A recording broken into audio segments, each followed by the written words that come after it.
তারামিয়া ব্যাপারী প্রধান শিক্ষক কাকাবাড়ি কি কোনো দুর্নীতি করছে? জি না, সে সর্বদা আমাগো পাশে ছিল, সর্বদা আমাগো পাশে ছিল। তার পদটা কি এই ছাত্র মহল কাকাবাড়ি বিশ্ববিদ্যালয়ে যারা ছাত্রছাত্রী আছেন আপনারা কি তার পদত্যাগ চান? জি না।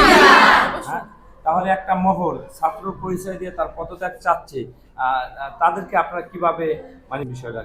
আসলে স্যার আমাদের স্কুলের ছাত্রছাত্রী না, আমাদের বাইরের লোক, আমাদের স্কুলের ছাত্র না। এই যে আমরা পদত্যাগ চাবো এর তো কোনো মানে নেই। এখন কি আপনি কি চাচ্ছেন যে না, আমরা চাই না স্যারের পদত্যাগ। আমরা পদত্যাগ চাই না। তাই না? পদত্যাগ চাই, আমরা পদত্যাগ চাই না। স্যার পদত্যাগ করলে আমরা থাকবো না, আমরা এই স্কুলে থাকবো না। স্যার তো কোনো অন্যায় করে নাই, তারা সবসময় আমাকে পাশে আছে। বাহিরের বহিরাগত যে স্টুডেন্ট আছে, যে বহটে পোলাপান আছে, তারা আমাদের হেড টিচারের নামে মিথ্যা অপবাদ দিয়ে তার নামে দুর্নাম ছড়াচ্ছে। আমরা এর তীব্র প্রতিবাদ জানাবো এবং আমরা আমাদের শিক্ষকদের পাশে আছি এবং আমরা আমাদের শিক্ষকের যে পদত্যাগ নিয়ে যেই বহিরাগত পোলাপান যেই ছেলেপেলেরা যেই মিথ্যা অপবাদ ছড়াচ্ছে তাদের বিরুদ্ধে তীব্র প্রতিবাদ জানাবো আমরা। আর আমরা আশাবাদী যে আপনারা আমাদের সঠিক বিচার করবেন এবং সঠিক তথ্য নিয়ে আমাদের বাঁচাবেন এবং আমার শিক্ষককে সঠিক সম্মান দিবেন। সেই কি স্কুলে প্রধান শিক্ষক হিসেবে থাকবে? জি থাকবে? জি। আমরা একটা পোস্ট দেখলাম কাঁঠালবাড়ি বিশ্ববিদ্যালয়ের, যেটা নিয়ে ছাত্র মহলে একটা বিষয় আলোড়ন সৃষ্টি হয়েছে যে তারামিয়া ব্যাপারে স্কুল থেকে আপনাদেরকে যে সমস্ত ছাত্রছাত্রী আন্দোলনে অংশগ্রহণ করবে তাদেরকে পদত্যাগ মানে স্কুল থেকে বের করে দেওয়া হবে, তাদেরকে স্কুল রাখা হবে না। এই বিষয়ে আপনাদের মত? এরকম কোনো কিছু বলে নাই ছাড়ে। আর এই স্কুলের ব্যাপারে হলো এই স্কুলে প্রশংসা হওয়ার কারণে তাই জন্য অনেক মানুষ হলো এই স্কুলের বদনাম ছড়াইতেছে, গুজব ছড়াইতেছে, মিথ্যা গুজব ছড়ানোর কারণে স্যারের কি পদত্যাগ চাইতেছে। আমরা পদত্যাগ চাই না। আপনার কি তারামিয়া ব্যাপারে এই স্কুলে প্রধান শিক্ষক হিসেবে সে থাক, এটা কি আপনার চাচ্ছেন? জি হ্যাঁ জি। আমার নাম সোনিয়া, আমি 10ম শ্রেণীর ছাত্রী, আমার বাড়ি ফকির বাজার।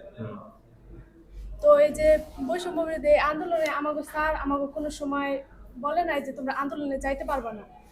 সে হয়তো উপর মহলে একটা চাপের লেগে ওই একটা পোস্ট দিছিল, কিন্তু সে দেওয়ার পরও আমাকে সে ভিতর বলছিল তোমরা তোমাকে দেশের লেগে কিছু করো, তোমরা ছাত্রকে পাশে থাকো, তোমরা যেহেতু ছাত্র তাহলে তোমরা ছাত্রকে পাশে থাকো, এটা স্যারে বলছিল। কিন্তু আমাকে বলে নাই কে তোমরা যাইতে পারবা না। আচ্ছা, তোমরা কি তারা ব্যাপারে পদত্যাগ চাও? জি না, আমরা চাই না, আমরা চাই না। তার কি তোমরা এই স্কুলে হেডমাস্টার হিসেবে চাও না পদত্যাগ চাও? আমরা তাকে এই স্কুলে হেডমাস্টার হিসেবে চাই। তিনি আছে, তিনি থাকবে। তিনি আছে, তিনি থাকবে। হ্যাঁ সবাই? হ্যাঁ তারামিয়া ব্যাপারে হেডমাস্টার থাকবে? তাদের আমার নাম মুন্না, আমি কাঁঠালবাড়ি স্কুলের 10ম শ্রেণীর একজন ছাত্র।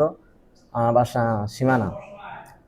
এই বিগত আন্দোলনে মাস্টার তারামিয়া ব্যাপারে আমাদের কোনো চাপ দেওয়া নাই যে তোমরা যেও না, তোমরা এই করো না।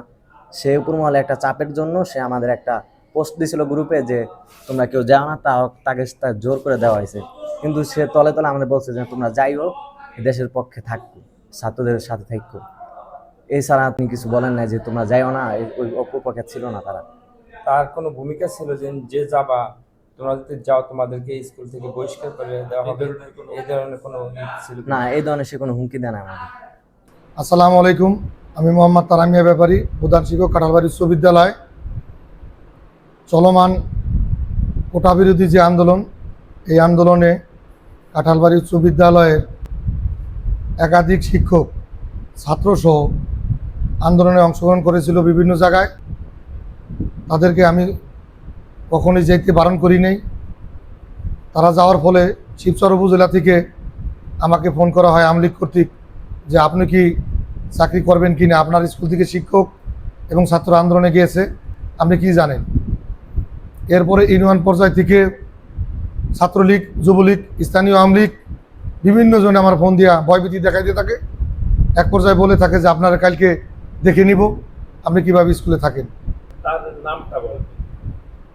শিবচরের থেকে ফোন আসছে তোতা খান, ইউনিয়ন থেকে ছাত্রলীগের সভাপতি আবুল আলাদার এবং অত্র বিদ্যালয় ম্যানেজিং কমিটির সভাপতি, তিনিও আমার ফোন দিয়েছিলেন। তারপর ঊর্ধ্বতন কর্তৃপক্ষের নির্দেশে আমি একটি পোস্ট দিই যে চলমান আন্দোলনে যারা যাবে তাদেরকে বিদ্যালয় কর্তৃপক্ষ আইনানুগ ব্যবস্থা গ্রহণ করবে। এই পোস্টটি দিয়ে আমি 36 মিনিট রেখে তারপরে ডিলিট করে দিই। আসলে এটি ছিল তৎকালীন সরকারি প্রশাসনের লোক নয়, সরকারি দলীয় লোকের চাপের কারণে এটি দিতে আমি বাধ্য হয়েছিলাম। পরোক্ষভাবে আমি অনেক শিক্ষক এবং ছাত্রদেরকে আন্দোলনে উৎসাহ জুগিয়েছি, কারণ শিক্ষক হিসাবে আমরাও যে ভালো কিছু পেয়েছি তা নয়। এই যে ছাত্ররা যে আন্দোলন বিভিন্ন আমার এই পোস্টকে কেন্দ্র করে কতিপয় দুষ্কৃতী এলাকার কিছু লোক বাইরে থাকে এবং এরা গণ্ডগোল পেঁচাইয়ের জন্য আমার বিরুদ্ধে অপপ্রচেষ্টা চালিয়ে আমাকে পদত্যাগ করতে বলে, আমি অন্তত নির্দ্বিধায় বলবো, আমি প্রধান শিক্ষকের দায়িত্ব নেওয়ার পর থেকে একটি কানাকড়িরও কোনো যদি অনিয়ম থাকে, কেউ যদি কোনো ডকুমেন্ট সহ প্রমাণ দিতে পারে একটি টাকার, তাহলে আমি সাথে সাথে পদত্যাগ করব। আমার সহকারী শিক্ষক যারা আছে তাদের সাথেও আপনারা আলোচনা করে দেখতে পারেন। আমাদের এখানে অর্থ কমিটি আছে 3 সদস্য বিশিষ্ট, তাদের মধ্যে স্কুলের আয় জমা হয় এবং ব্যাংকে জমা হয়, সেই জমা টাকা নির্দিষ্ট ভাউচার দিয়ে উত্তোলন করে ব্যয় নির্বাহ করা হয়। আমি দায়িত্ব নেওয়ার পরে বোর্ড ফি দিয়ে গত বছর আমার শ্রদ্ধেয় শিক্ষক বাসুদেব চন্দ্র দত্ত তিনি ফর্ম ফিল আপের দায়িত্ব পালন করছেন। বোর্ড ফি ছিল 2140 টাকা, আমরা নিয়েছি 2150 টাকা। এর আগের বছরও 2150 টাকা, তার আগের বছর 2150 টাকা, অর্থাৎ ধারাবাহিকভাবে সরকার নির্ধারিত ফির 1 টাকা বাইরেও আমি নিতে দেই না বা আমার শিক্ষকরাও নেয় না।